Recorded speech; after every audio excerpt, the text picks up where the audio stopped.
कर्नाटक सरकार और राष्ट्रीय स्वयंसेवक संघ यानी कि आरएसएस के बीच बड़ा विवाद खड़ा हो गया है। राज्य के गृह मंत्री प्रियांक खरगे ने संघ प्रमुख मोहन भागवत को पत्र लिखा है। पत्र के जरिए एक और जहां प्रियांक खरगे ने मोहन भागवत को शुभकामनाएं दी, तो वहीं दूसरी तरफ आरएसएस को लेकर तीखे सवाल दागे हैं, जिसके चलते कर्नाटक की सियासत गर्मा गई है। बता दें कि पत्र के जरिए जूनियर खरगे ने संगठन की कानूनी स्थिति, पंजीकरण, फंडिंग के सोर्स, आय व्यय और जवाबदेही से जुड़े कई गंभीर सवाल पूछे हैं और इसे सार्वजनिक करने की भी मांग की गई है। खरगे का कहना है कि पारदर्शिता और संवैधानिक जवाबदेही बनाए रखना किसी भी संगठन के लिए जरूरी है। प्रियांक खरगे ने सोमवार यानी कि 15 जून को सोशल मीडिया प्लेटफॉर्म एक्स पर एक पोस्ट लिखे, साथ ही वो लेटर भी शेयर किया जिसमें उन्होंने सवाल उठाए हैं। आरएसएस के 100 साल पूरे होने पर बधाई देते हुए मंत्री ने संघ प्रमुख मोहन भागवत को एक पत्र लिखा। उन्होंने इस पत्र को सोशल मीडिया पर भी साझा किया है। खरगे ने कहा कि जो संगठन भारत और विदेशों में 60,000 से ज्यादा शाखाएं और करोड़ों स्वयंसेवक होने का दावा करता है, उसे कानून का पालन भी करना होगा।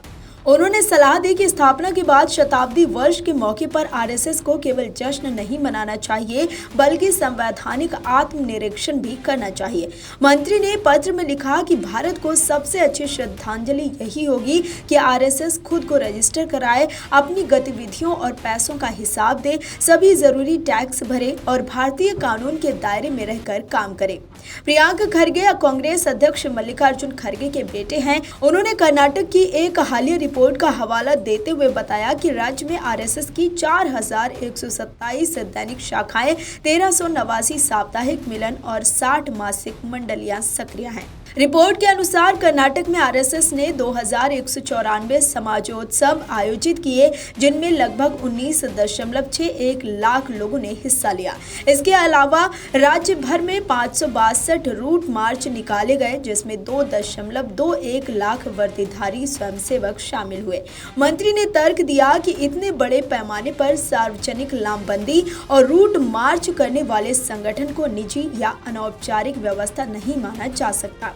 उन्होंने सवाल उठाया कि जब आम नागरिक, मजदूर संगठन, एनजीओ, ट्रस्ट, मंदिर और कंपनियां कानून के तहत रजिस्ट्रेशन कराते हैं और हिसाब देते हैं, तो आरएसएस को इससे छूट क्यों मिलनी चाहिए। खरगे ने मांग की कि आरएसएस अपने पदाधिकारियों के नाम, दान के स्रोत और खर्च का विवरण सार्वजनिक करे। उन्होंने पूछा कि बिना किसी औपचारिक रजिस्ट्रेशन के इतने बड़े स्तर पर काम करने का संवैधानिक आधार क्या है।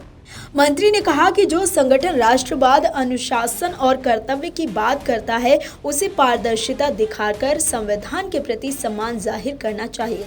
उन्होंने कहा कि आरएसएस आम भारतीयों से तो नियमों के पालन की उम्मीद करता है, लेकिन खुद को इन मानकों से अलग नहीं रख सकता। उन्होंने मोहन भागवत से इस पत्र का औपचारिक जवाब देने की अपील की है। हालांकि पत्र लिखने के एक दिन बाद मंगलवार को फिर से प्रियांक खरगे ने मोहन भागवत पर हमला बोला।